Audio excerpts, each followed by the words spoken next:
कितने लोग हैं कह रहे हैं कि हमारे कुछ स्वप्न हैं उनको हम पूरा करेंगे। अरे बावरे, स्वप्न कभी पूरे होते?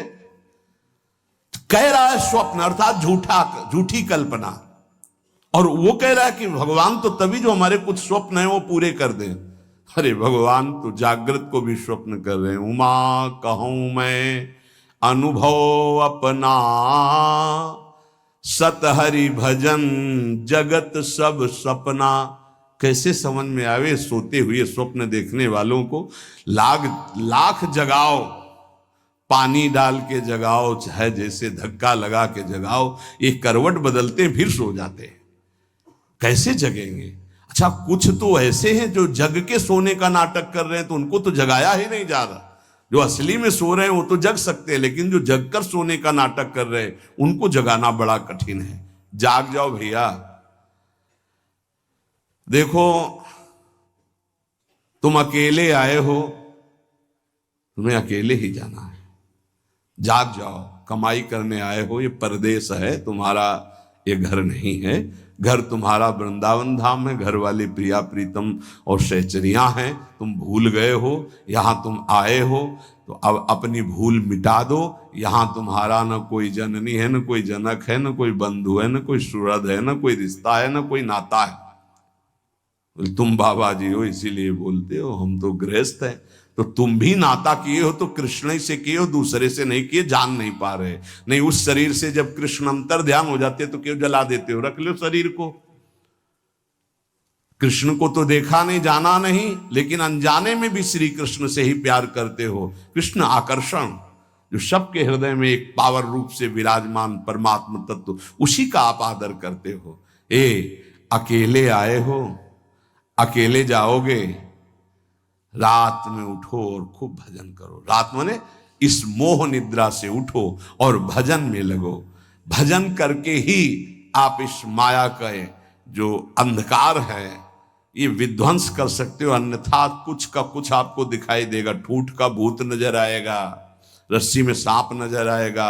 ये बहुत बुरा अंधकार छा गया है अंदर। कुछ नहीं है, किसी भी भोग में सुख नहीं है, किसी भी संग्रह में सुख नहीं, पर बुद्धि मलिन है, इसीलिए इसी में लगी। हमारे आराध्य देव की हम पर बहुत कृपा हो गई है। ये जो सत्संग आप सुन रहे हो, मंत्र महिमा, नाम महिमा, ये बड़े बड़े महान रस में डूबे हुए हमारे लिए ये गा रहे हैं। इसलिए पकड़ लो, जो तुम्हें मंत्र मिला है, जो नाम मिला है, इसकी परिपक्व अवस्था तुम्हारे और कृपा से, दोनों से होगी। तुम्हारी कृपा जरूरी है, वैसे सबकी कृपा हो गई है, बस आपकी कृपा बकाया रह गई। आप अपने ऊपर कृपा कर लो, किसी के आशीर्वाद की जरूरत नहीं। आप अपना आशीर्वाद अपने ऊपर कर लीजिए। दूसरे के तो बहुत आशीर्वाद हैं, आपका आशीर्वाद आपको नहीं मिल रहा है, बस इसीलिए आप परेशान हैं। आपका आशीर्वाद, हाँ, अपने ऊपर कृपा कर लीजिए। आप अपने आशीर्वाद से अपना उद्धार कर लीजिए। तो इसको तो तुम वही कर्म करवा रहे हो जिससे नरक प्राप्त हो, औरों के आशीर्वादों की आकांक्षा करते हो, तो नहीं हो पाएगा भाई, नहीं हो पाएगा। देखो, आज कुछ ऐसी हवाएं चल पड़ी हैं, परमार्थ को जानना मुश्किल है। कैसे कैसे कैसे नौटंकी नाटक, मतलब आश्चर्य होता है कि तुम उपदेशक के मंच पर बैठकर ऐसे कैसे बोल सकते हो। अगर बोलने को तुम्हें सौभाग्य मिला है तो जो सुखदेव जी ने बोला है, व्यास भगवान ने बोला है, श्री कृष्णचंद्र जो बोले, वो बात बोलो जिससे वो कान में जाए। समझे ना समझे, मंगल होगा। ऐसी वार्ता तो ना बोलो जिससे सत्य मार्ग का अस्तित्व ही लुप्त हो जाए सुनने वाले के हृदय से। आज बहुत संकट में धीरे धीरे हमारे धर्म ग्रंथों का रहस्य पड़ता चला जा रहा है, क्योंकि इनके लिए जो हम मंत्र जाप करके बुद्धि पवित्र होती, सो अर्थ बता सके। नहीं तो केवल मनोरंजन रह गया कि सामने वाला केवल प्रसन्न हो जाए, इसके लिए शास्त्र रचे गए हैं। हमारे सामने तो हमारा काम बन जाए, ये शास्त्र है। शास्त्र का ये स्वरूप नहीं है। तुम्हारी जेब भर जाए जो जन्म जन्म से खाली रही, किससे? नाम से भर जाए। तुम्हारी नाम में रति हो, भगवान में रति हो, तुम्हारा ये जीवन मंगल में सुख में जाए, अगर कहीं अगला जन्म हो तो तुम महाभागवतों के रूप में जन्मो, तुम्हें माया फंसाकर रोन न सके। इसलिए सत्संग है, इसलिए धर्म शास्त्रों की रचना। भगवान को कुछ बोलने की जरूरत थी क्या? जिन्होंने इस माया प्रपंच को रचा, उन्होंने माया मुक्त करने के लिए सूत्र रच दिए। ऐसे चलो तो फंसोगे नहीं, ऐसे चलो, गेम है गेम। ये भगवान ने अपने आप से अपने आप में खेल रचा है। तुम भी उसी अपने आप को देखो, मुक्त हो जाओगे। अब यहां केवल सामने वस्तुएं रखी हैं, केवल भोग सामग्री, केवल पद प्रतिष्ठा, केवल संसार का अस्तित्व, और ये संसार का अस्तित्व इन सबको मिटाने वाला है, और हम सजाने वाली बात करते हैं। बहुत बहुत अपने कानों को प्रायः बचा करके रखो। जहां सत्य मार्ग की चर्चा मिले तो सुनो, नहीं तो नाम जप करो, एकांत सेवन करो। ऐसी कोई बात मत सुनो जो नाम रूप लीला धाम से आपको विलग कर दे, नहीं तो जीवन की बड़ी भारी हानि हो जाएगी। और उपासक अपने आराध्य देव को सबके दर्शन से बचावे। ये बड़ी गूढ़ बात हम आपको कह रहे हैं। अब जब खुल करके जैसे यहां सेवा हो रही हो बात अलग है, जब उनका आदेश हो जाए, नहीं तो अपने आराध्य देव के दर्शन से, जैसे कहते हैं ना सबकी श्री जी, सबकी श्री जी नहीं है तो हमारी श्री जी है। हम चाहेंगे तो आपको दर्शन करने देंगे, अन्यथा नहीं करने देंगे। इस पे तुम्हारा अधिकार नहीं है। अपनी जो श्री जी हैं इस पे केवल अपना अधिकार है। पूज्यपाद शिवड़िया बाबा जी महाराज, परमात्मा सर्वव्यापी सबकी वस्तु है पक्का, पर प्यारे लाड़िले प्रभु अपनी वस्तु हैं।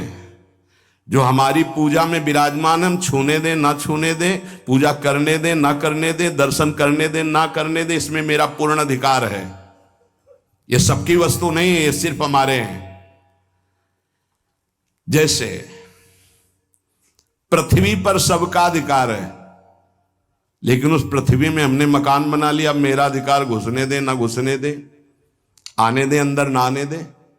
पृथ्वी पर सबका अधिकार, परमात्मा पर सबका अधिकार है, लेकिन जो हमने प्रभु की सेवा विराजमान की, इस पर सिर्फ मेरा अधिकार है।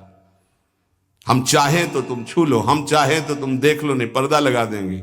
ये तुम नहीं कह सकते कि खोलो श्री जी सबकी है, नहीं, सबकी श्री जी ढूंढो जाके। ये हमारी पर्सनल श्री जी है, ये हमारे पर्सनल ठाकुर है।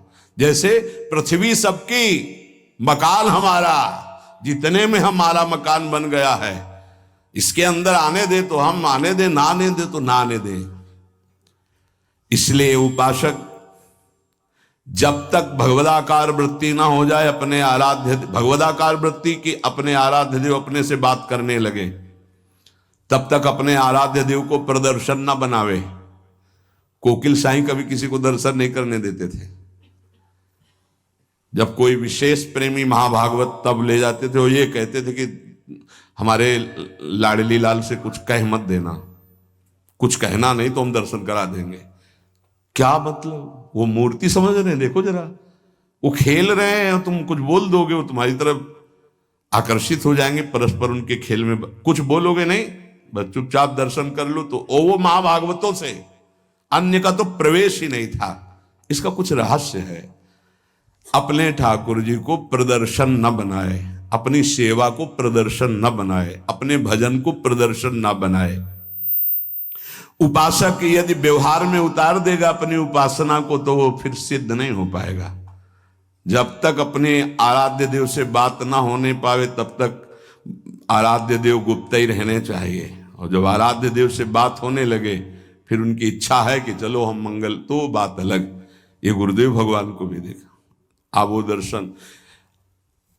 ऐसे जो नाम सेवा है, घंटों, ऐसे घंटों श्री जी का नाम सेवा ऐसे ले, घंटों ऐसे, क्या उनको दिखाई दे रहा है? बार बार बार बार बार। और ये सब होता बंद करके दरवाजा। कभी सेवा प्रकट, वो तो सेवा में थे इसलिए दर्शन नहीं किसी का। और देखो आज वही प्रगट में सेवा हो रही है, प्रगट में सबको खुला। ये साधक को ये सावधानी है, कुछ गूढ़ रास, इसलिए महापुरुष जन कह रहे हैं उसमें क्यों में ना करके अपनी भावना को पुष्ट करना चाहिए। और ये ध्यान रहे कि भगवान को भोग पाने की इच्छा नहीं होती, क्योंकि वो नित्य तृप्त पूर्ण काम है। भक्त का भाव भगवान की भूख लगाता है। जैसे भोजन की खुशबू जो है, भूख ना लगी हो तो भी लग जाएगी ना, बढ़िया ऐसे बने हो तो देख के लगे चलो भाई। ऐसे ही भगवान के अंदर भूख पैदा होती भाव से, भक्त का भाव। अगर भाव नहीं है तो पूज्य बाबा कह रहे भगवान नित्य तृप्त पूर्ण काम है, उनमें कभी भूख पैदा नहीं होती। जब सेवा करने वाला देखा है हमने कि 2 रोटी और सबसे भूख लगा, फिर गरम गरम रोटी घी लगा के दौड़ के जा रहे हैं, एक एक परोसते जा रहे हैं। ऐसे एक साधक छोटे छोटे टुकड़े करके पवाते जा रहे हैं, एक व्यजन कर रहे हैं, पंखा कर रहे हैं, बीच बीच में थोड़ा अनुकूल जल पिलाते, कभी मीठा पवा रहे। भाव है नहीं कि थाल ऐसे रख दिए, पर्दा लगा दिया और चले गए ऐसे। और कुछ लोग तो सुबह चिरौरी और गिलास में पानी रख दिया और फिर शाम के हटा दिया। ऐसा तुम्हारे साथ बर्ताव हो किसी रिश्ते नातेदार के यहाँ तो क्या होगा? जिस कमरे में हो उसी 4 पाई के समीप आकर के एक टेबल रख दे और एक गिलास पानी, थोड़ी चिरौरी रख दे, पर्दा लगा दे बाहर से, या तो दरवाजे में ताला। अब कैसा लगेगा? आप तो पाव बाल भोग में हलवा और चाय और बिस्कुट और ये वो, और ठाकुर जी के आगे छोटी कटोरी में चिरौरी रख दी। परिणाम क्या होगा जानते हो? हाँ, अपराध बनेगा, क्योंकि सेवा विराजमान की हो, परिणाम में आपको फिर संकट घेरेंगे, परेशानी आएगी। अगर ठाकुर जी घर में विराजमान की हो तो अपने पर्सनल ठाकुर जी हैं तो वो वैसे हैं जैसे लाडला पुत्र अपना पुत्र। कैसे? अब कोई कोई महानुभाव तो कि अब हम बाहर जा रहे हैं, पड़ोसी को दे दिए। कभी दो पुत्र अपने पड़ोसी को? दोगे पुत्र? अगर देने की भी बात आ गई तो हृदय हमारा कहेगा नहीं। वो कैसे प्यार करेगा जैसे हम प्यार करते हैं। हमारे साथ ठाकुर जी जाएंगे या ठाकुर जी की व्यवस्था हो के घर में ही कोई एक रहेगा? अब हम कहते हैं साथ रखो, पर ठीक है, फिर उनका सम्मान भी रखो, उनको ऐसे सम्मान से रखो ठाकुर जी को साथ ले जाते हुए जैसे ठाकुर जी को रखा जाता है। सेवा का मतलब है स्वामी अधीन हो जाते हैं, बहुत बड़ी बात है जो सेवा विराजमान करना है। देखा जाता है ठाकुर जी बहुत ऐसे हो गए, ऐसे तो सेवा बताती है कि तुम ठाकुर जी को प्यार नहीं करते। हाँ, तुम तो ऊपर से बहुत चिकने सब लगाए, ठाकुर जी कैसे?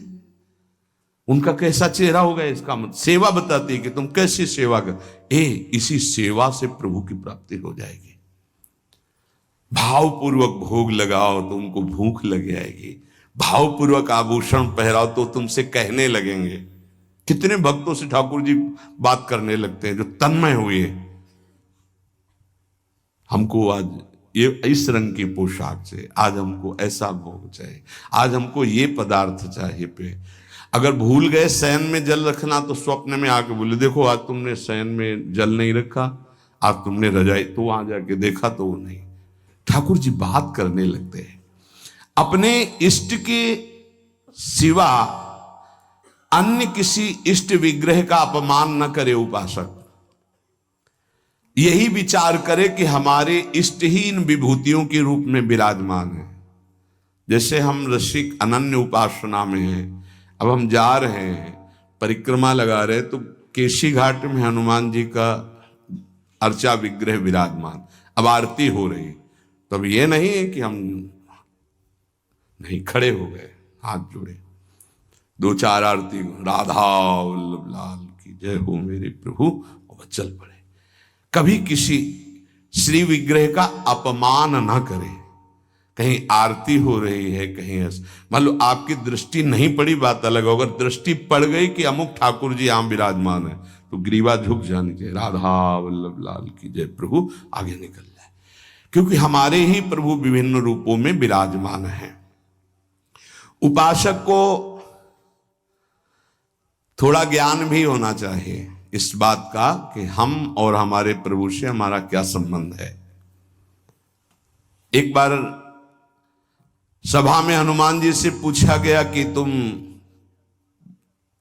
प्रभु से क्या संबंध रखते हो?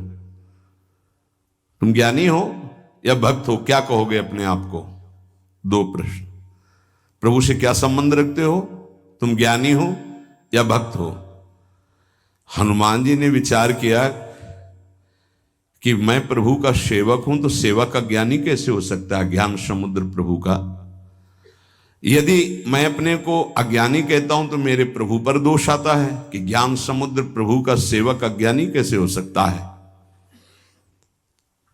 हनुमान जी बोले, शरीर दृष्टि से मैं भगवान का भक्त हूं, सेवक हूं, और ये हमारे स्वामी हैं। जीव दृष्टि से मैं अंश हूं, ये हमारे अंशी हैं, और तत्व दृष्टि से जो ये हैं वो यहां है। इतना ज्ञान गुरुदेव भगवान आरती ऐसे कर रहे थे। पूछा, प्रभु इधर आरती? वो तो समझे में आ रहा था, पर श्रीमुख से सुनना तो उनका जो सिंहासन में विराजमान है वो यहां भी विराजमान। ऐसे जानना कठिन है भाव का विषय। भक्त को साधना अवस्था में भले परिचय नहीं मिले, लेकिन सिद्धावस्था में परिचय मिल जाता है कि जो मंदिर में विराजमान वही यहां विराजमान है। अब कोई भेद नहीं रह गया। उपासक को चलते फिरते, उठते बैठते, खाते पीते हर समय जब अपने इष्ट की स्मृति में रहेगा तब इष्टाकार वृत्ति होती है। और इष्टाकार वृत्ति जीव ही हुई तो भूत भविष्य वर्तमान तीनों काल का ज्ञान हो जाता है उसे। क्या हुआ है, क्या हो रहा है, क्या होगा, इष्टाकार वृत्ति होती है। किसका? जगत का नहीं। जगत का चिंतन तो कब छूट गया, अपने इष्ट का। पूर्व में क्या लीलाएं हुई, वर्तमान में क्या हो रही, आगे क्या होने वाली है, ये ज्ञान प्राप्त हो जाता है। जहां कृष्णाकार भगवदाकार इष्टाकार वृत्ति हुई, फिर उसके लिए कुछ दुर्लभ नहीं रहता। सब ज्ञान, सब रहा